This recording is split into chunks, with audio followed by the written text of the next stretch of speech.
राजपूत साहब, लेकिन बड़ी बात अभी तक जो निकलकर सामने आ रही है ना, वो यही है कि रूरल एरियाज में जो हमारे बच्चे हैं उनके साथ तो बड़ी नाइंसाफी जैसी बात हो जाएगी ना, क्योंकि डिजिटल एक्सेस थी नहीं, पढ़ाई हो नहीं पाई है। वैसे ही अगर हम अर्बन एरियाज की भी बात करें तो ऑनलाइन जो क्लासेस हुई हैं उसमें बच्चों की प्रेजेंस बहुत कम रही है, तो फिर कैसे वो सही तरीके से एग्जाम दे पाएंगे? ये पॉइंट इस पर मैं कहना चाहता हूँ। हाँ, हो पाएगा जी? नहीं, हाँ, इस पर मुझे कुछ कहना है। ये देखिए, ऐसा देश में कोई नहीं है जो शिक्षा से जुड़ा हो जो ये न जानता हो कि ऑनलाइन एजुकेशन सब बच्चों तक नहीं पहुंची है, न पहुंचने की संभावना है अभी तक, और बहुत से बच्चों को उससे डिसएडवांटेज है। बिल्कुल, इसीलिए कहा जा रहा है कि बच्चों को स्कूल में आना चाहिए, अध्यापकों के साथ पढ़ना चाहिए, पहली बात। दूसरी बात, इस बात पर भी चर्चा देश में होनी चाहिए कि कुछ स्कूलों ने बच्चों के साथ बहुत ज्यादती की है, फीस नहीं दी है, उसको निकाल दिया है। मैं ऐसे केसेस जानता हूँ। मैं एक कॉलेज को जानता हूँ जिसने अपने बच्चे से कहा तुम्हारे पास लैपटॉप नहीं है, तुम आना बंद करो। ये समाज की जिम्मेदारी है, अध्यापकों की जिम्मेदारी है, प्राचार्यों की जिम्मेदारी है।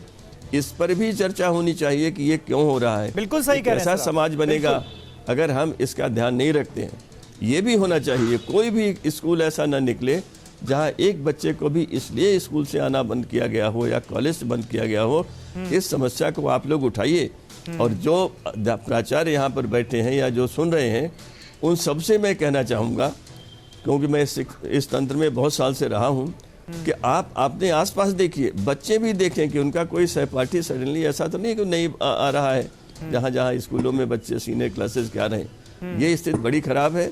सबको मालूम है कि हमारे देश में बच्चों मंत्री भी जानते हैं, मंत्रालय भी जानता है, मैं भी जानता हूँ, आप भी जानते हैं। तो उस स्थिति से निकालने का तरीका यही है जो मैंने पहले भी कहा, फिर मैं दोहरा रहा हूँ कि स्थिति पर लगातार नजर रखते हुए सारे निर्णय लिए जाएं और समेकित सामूहिक रूप से ही लिए जाएं, जैसे अग्रवाल साहब अभी कह रहे थे। यही रास्ता है। दूसरा अशोक अग्रवाल साहब, ये रूरल एरियाज के बच्चों को लेकर जो चिंताएं जिनका जिक्र हम लगातार कर रहे हैं, ये आपके पास किस तरह से आई और क्या आपकी उम्मीद है किस तरह से सरकार को इसे एड्रेस करना चाहिए?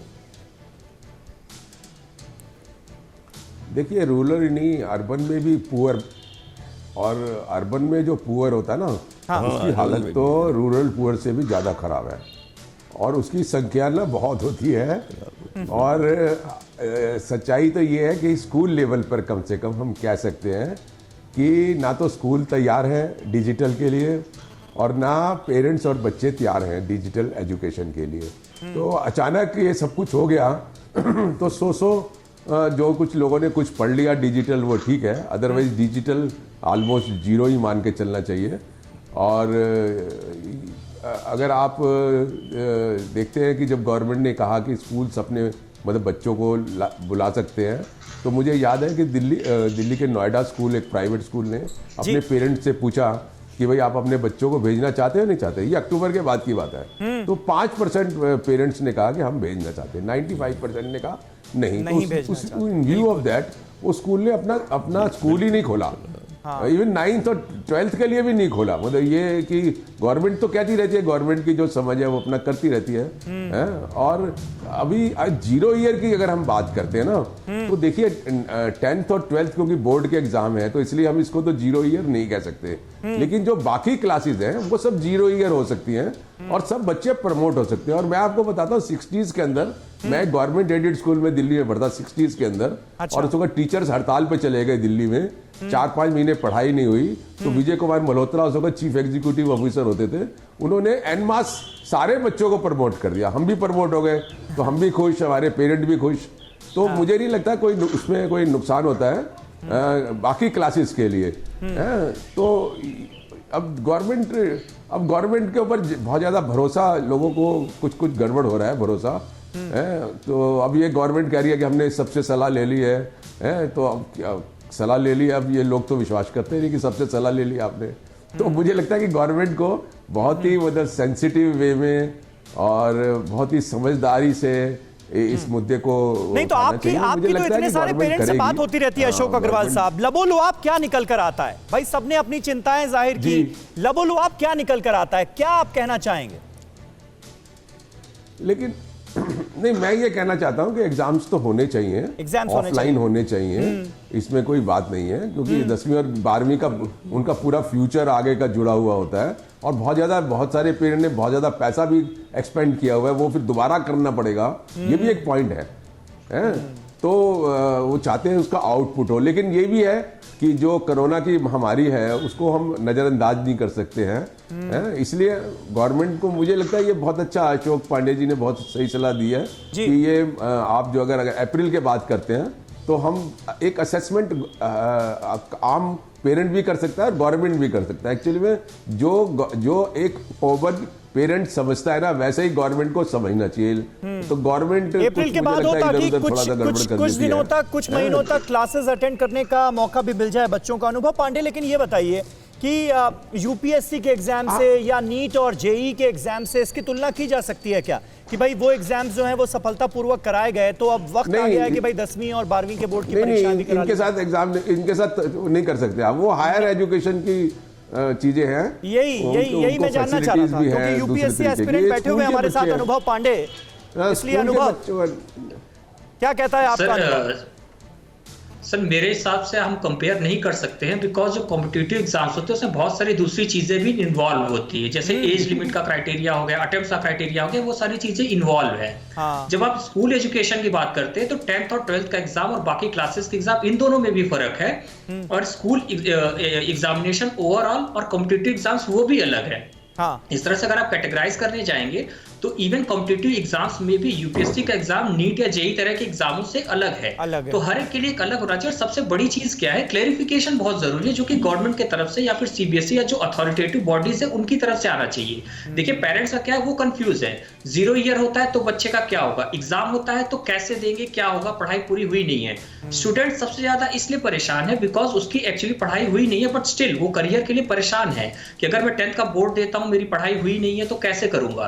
तो इसीलिए यहाँ पर स्कूल एजुकेशन की बात करें तो बेस्ट चीज है कि स्कूल्स को, जैसे कहा गया कि रूरल एरियाज में अगर एक्सेस नहीं तो वहाँ कोविड केसेस भी नहीं है, तो ऐसे जगहों पे स्कूलों को खोल के अगर एग्जाम को थोड़ा सा आगे खिसका दिया जाए तो गवर्नमेंट के पास इतने रिसोर्सेज हैं कि वो उसको आसानी से मैनेज कर सके। बाद में भी गवर्नमेंट के पास रिसोर्सेज की कमी नहीं है कि अगर एग्जाम अप्रैल एंड में या मई में होते हैं तो कुछ दिक्कत हो जाएगी, उससे वो किया जा सकता है। तो उस तरह से कुछ बैलेंस करने की जरूरत है यहाँ पर। अशोक पांडे साहब, इसमें क्या चुनौतियां होंगी, स्कूलों के सामने क्या चुनौतियां होंगी? क्योंकि राय देखिए निकलकर वही सामने आ रही है जिसका जिक्र सबसे पहले आपने किया था कि भाई थोड़ा डिले कर दिए जाए एग्जाम और कुछ दिन बच्चों की क्लासेस जो हैं वो स्कूलों में ही हो, जिसमें बच्चे प्रेजेंट रहें, तो फिर ठीक रहेगा। लेकिन इसमें फिर क्या चुनौतियां, क्योंकि अब ये नए स्ट्रेन का खतरा भी सामने है जिसमें बच्चों को ज्यादा नुकसान हो सकता है। देखिए, अब ये नए 2 चीजों को और हमें ध्यान में रखना पड़ेगा। देखिए, हमने सारे एहतियात बरते, हमने स्कूलों को बंद किया और कुछ स्टेट्स ने स्कूल्स खोले भी हैं, ऐसी बात नहीं है, लेकिन जो वर्ल्ड वाइड एविडेंस हैं समीर जी, स्कूल्स पैंडेमिक के सेंटर बन गए या सुपर स्प्रेडर्स बन गए, ऐसा कोई एविडेंस निकलकर अभी तक आया नहीं। और समाज में सारी इकोनॉमिक एक्टिविटीज हो रही हैं, मार्केट प्लेसेस खुले हुए हैं, बच्चों के पेरेंट्स काम पे जा रहे हैं, आ रहे हैं, उनके फंक्शंस हो रहे हैं। तो अब उन चीजों को, अभी प्रोफेसर राजपूत ने बहुत अच्छी बात कही कि अब पिछली बातों को हम ज्यादा न करें, भविष्य के लिए देखें। सेकेंड स्ट्रेन गलत बात है, उससे भय हो सकता है, लेकिन ये भी एविडेंस आ रहा है कि जो वैक्सीन बन रहा है वो सेकेंड जो आ रहा है स्ट्रेन उसके लिए भी प्रभावी है। तो अभी हम सर, लेकिन ये जो वैक्सीनेशन का फर्स्ट फेज है इसमें बच्चों को तो शामिल नहीं किया गया है, ये बात भी सही है। और दूसरी बात ये भी है कि ये जो गाइडलाइंस जिनका आप जिक्र कर रहे हैं, ये कोरोना वायरस जो पहला आया था उसके हिसाब से थी। अब ये जो नया स्ट्रेन है ये तो 70% ज्यादा संक्रामक भी है और बच्चों में फैलने का ज्यादा खतरा भी है। हाँ, तो हम करीब 70% अधिक तैयार भी हो गए हैं और हम कोरोना, अभी डॉक्टर साहब कह रहे थे कि हमारा कोरोना कंप्लायंट बिहेवियर है वही सबसे ज्यादा प्रभावी होगा। तो इसलिए अभी हम 10वीं और 12वीं की परीक्षा की बात अगर करें तो अगर ये मई में ये एग्जाम होता है तो विद्यालय इसके लिए तैयार हैं, अभिभावक भी तैयार हैं और बच्चे भी इसके लिए मानसिक रूप से तैयार होंगे। जी, स्कूलों को कोई दिक्कत नहीं होगी, स्कूल इसके लिए तैयार हैं कि कुछ दिन क्लासेस करा ली जाए, वहां पर हर तरीके की सावधानियां बरती जाएंगी, सोशल डिस्टेंसिंग का पालन होगा, उसमें कोई दिक्कत तो नहीं होगी? कोई दिक्कत नहीं होगी। स्कूल तैयार हैं, गवर्नमेंट के आदेश का इंतजार कर रहे हैं। और अभी कुछ हमारे विद्वानों ने कहा कि नीट की परीक्षा जो हुई उसकी तुलना आप इससे ना करें। मैं थोड़ा सा असहमत हूँ। नीट की परीक्षा में 12वें के ही बच्चे बैठते हैं और 16 लाख बच्चे बैठे उसमें, और हमारे ही जैसे विद्यालयों ने वो परीक्षाएं करवाई। 600 700 बच्चे आकर के सारे गाइडलाइंस के अंदर किए, तो इसलिए परीक्षा करवाना मेरे ख्याल में मुश्किल नहीं है और सारे एहतियात ठीक है। बरते जा सकते हैं। परिस्थितियां विषम हैं, इसलिए हमें कुछ हार्ड निर्णय तो लेने ही पड़ेंगे। अड़ी सोमवार से शुक्रवार शाम 6 बजे सिर्फ TV9 भारतवर्ष पर।